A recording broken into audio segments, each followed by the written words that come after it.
ile yokuqala engapha. Le yokuqala engapha ka 064 911 inamba yami yokusiza abantu aba-under debt review. Uma unga-understand guys, ungayithatha lapha phezulu kwibhawu yami. Le yesibili namba yemoto. If ukuthi udinga imoto, ufuna ukwenza application yemoto, take this number lengala ka 064 6 ngibhedile yazi. Wema ayi ngibhedile ke nami. 064 hayi ngale yafuna ufuna ngesense 614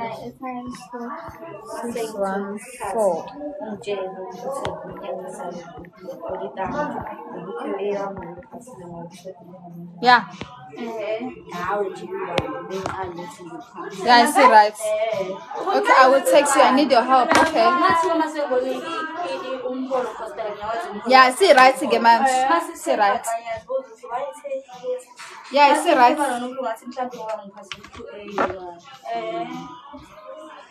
Yeah, you see right. See right again, man. Guys, lenga pay yami nezo, lenga la eyami, lenga lana eyomunye ubhuti engisebenzisana naye usiza kaHandy. Manje ku WhatsApp ami sekugcwele guys nezo. Like sakugcwele kakhulu. Ngcono ngivele ngiyiphine zo2 inamba. Ngiphine yami, ngiphine yakhe for ukuthi abantu if sebephumile ku debt review bekwazi ukuthatha inamba yakhe for ukuthi behambe benza ama application yemoto nezo. Because once umuntu ngamkhipha ku debt review. Ngiyakulokhuza ewe ikhona Simba angikho lapho khona. Eyami u064 911 6897. Ekabhuti u064 614 6755. So zihlukile. Yabo? Zihlukile inamba. If udinga imoto uthatha u064 614 6755. If udinga usizo for ukuphuma ka-under debt review, niyayazi ke yami ihlala iphiniwe la. Ile yokuqala ngala.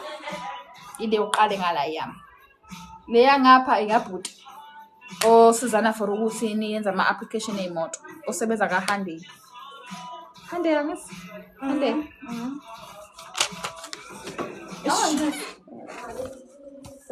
So, yeah. Abangazwanga guys, please man ngifuna ukuthi ngirepeat. Nyala sinanodaba ngeke ngihlale nginga-repeat. Oh, this is nice, yes. So, after what clear then you refer them to Ubud. Angithi imoto abantu abaningi sebengithemba kakhulu ngalendlela ukuthi umuntu usiyasaba even ukuthenga imoto kubantu abangabazi because basaba ukuthi uzothenga imoto endala yabo usiyasaba so ngcono ngivele ngiyiphine zonke inamba. Oh yeah, because then nanomuntu ozokuba like is a legit person yabo. So ngcono ngivele ngiphine yami ngiphine imoto ngiphine yami ngiphine imoto ngoba kuyasiza. Udinga imoto 064 614 6755. Ile ngapha emoto, ile ngala. Eyami, debt review, remove ku debt review blacklist ile ngala. Ngiyenzelani guys ukuthi why ngenze kanje? It's because WhatsApp wami usugcwele. Ufuna abantu abadinga imoto, understand? So ngizama ukuhlukanisa manje ukuthi abadinga imoto bethathela usafe guys, uright, asikho scam nje. Eyami ingapha. Eyakhe ingapha. Ugcwele WhatsApp wami.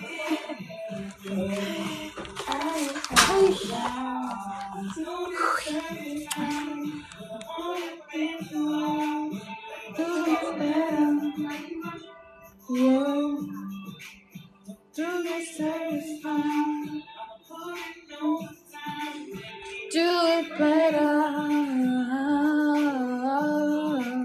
Please ningakhohlwa ukuthi base nimbhalela u064 614 6755 nisho ukuthi inamba nithatha ku live kaMamvelase neso nisho ukuthi inamba nithatha ku live kaMamvelase khona ezonehlisela i-installment kancane semoto khona i-installment semoto sizokwehla.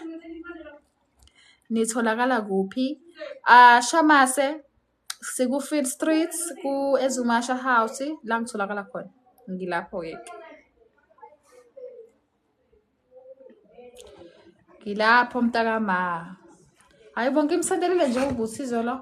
So Wednesday uko nosibo la. It's mancane Angazi nje ngakubiza ngoNonjabulo. Ngisukelana.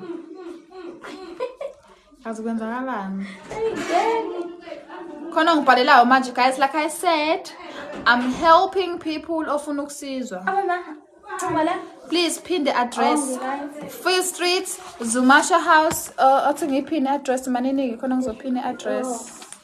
Yo, that's another thing. It just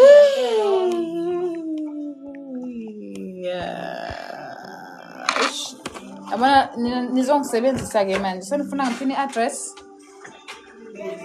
Guys, nikhumbule guys ukuthi mangikusiza ngokuphuma ku debt review ngikuthathisa only 2 installment or 3 installment.